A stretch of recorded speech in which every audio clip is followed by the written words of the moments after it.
It's a perfect example that you just never know what's lurking beneath the surface.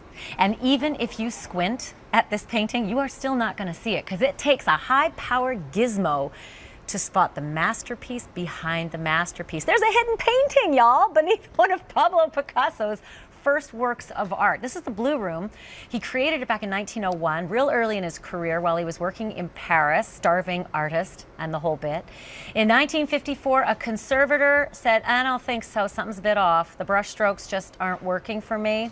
But it was going to take decades before there'd be new technology that could pave the way for the detective work to really kick in. And for the first time, the Phillips collection in Washington, D.C. is revealing what was hiding beneath the painting. It's a man wearing a bow tie, his bearded face resting on his hand, but no one knows who the man is. I want to bring in Susan Frank. She's the Associate Curator of Research for the Phillips Collection. Susan, this is just awesome, beyond all awesomeness. How on earth did they actually find the hidden painting?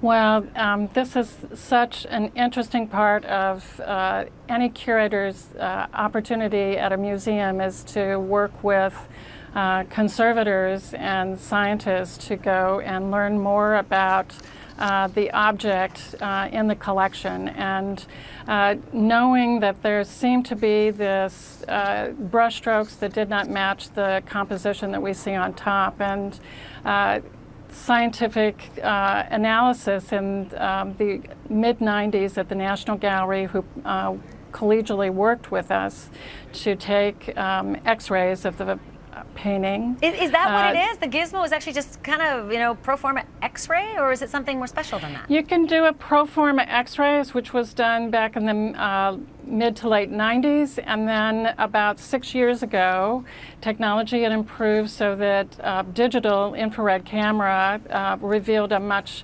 more complete image of this unknown man that is the painting that precedes the Blue Room that we have all known for so many years. So one of the things, Susan, I wanted to ask you is that I always wonder if artists back then did this to be sneaky, or did this because they were broke and they didn't have enough canvases. So they would work on something and then they'd say, I'm going to start all over and just use the canvas I have. Well, it's certainly with Picasso, it was a period in his life when he was broke and he needed to repurpose canvases. Whether this was a portrait of an individual and he thought he might be able to sell it, or whether it was just something he did that was an individual who had captured his imagination. But Picasso is an artist who worked so quickly and had so many ideas that reusing these canvases to capture a current idea was like part of his process.